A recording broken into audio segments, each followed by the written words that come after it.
আমি এই সঙ্গেই কৌস্তবকে ডাকছি। কৌস্তব এসেছে মঞ্চে। এখন কৌস্তব তার স্বরচিত কবিতা পাঠ করছে আজকে ভয়েস অফ ইনসাইটের এই জন্মদিন অনুষ্ঠানে। পরিচয়ে ভয়। আমি এখন 2 পেরিয়ে 3-এ। ঠিক এরকমই একটা দিনে আমার জন্মদাতা পিতা আমায় এনেছিল লালমাটির সদরে কথা বলতে। সেদিন থেকে আজ মাঝে পার করেছি কয়েকশো দিন, কয়েকটা মাস আর কিছু চাপানুতর মুহূর্ত। আমি আছি আজও, চোখে স্বপ্নীল আকাশ আর নীল জনতার হাত ধরে পথ চলতে। আমার শরীরী ভাষায় বইছে হার না মানা রক্ত, আর ধমনী গর্বিত এটা ভেবে আপনাদের নিয়ে চলেছি এগিয়ে।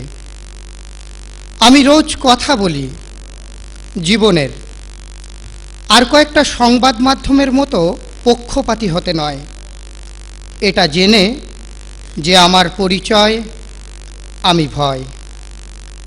কারোর হাততালি আর শাবাশির খোরাক হতে আমি চাই না। আমি যেটা চাই, প্রতিদিন লুণ্ঠন আর দাদাদের ক্রন্দন উভয়ের তফাৎ তুলে দিতে। বোধহয় এজন্যই আমার খবর। রাজনীতি থেকে বিনোদন, প্রসাদ থেকে প্রহসন, সবখানেই আমি। তবুও সমাধান হতে পারিনি এখনো, পারিনি হতে অস্পৃশ্যতার ভাগিদার। হাওয়া নিতে পারিনি কো এই মরশুমি শীতে।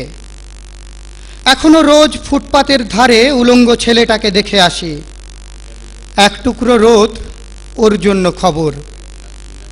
পাশের দেওয়ালে আটকে তখনও রাত, আমার দাদার নীল স্বপ্নের ভোর।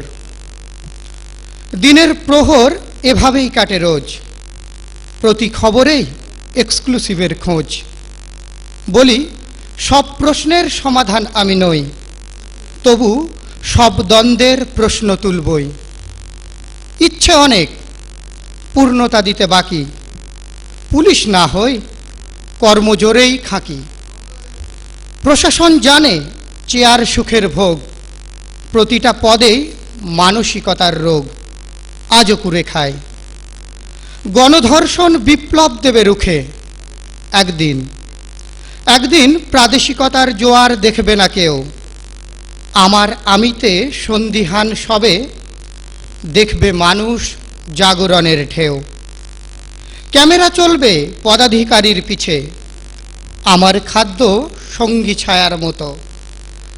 ধারাপাতের অঙ্ক কষছি এখন, প্লাটনিক সুখ ছন্দে ছিল যত।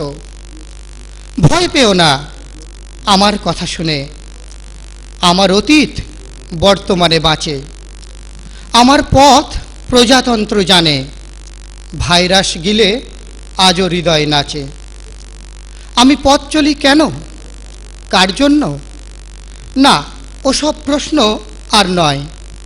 শুধু আমায় আশীর্বাদ করো, আমার পরিচয়ে আমি ভয়। ধন্যবাদ। আমাদের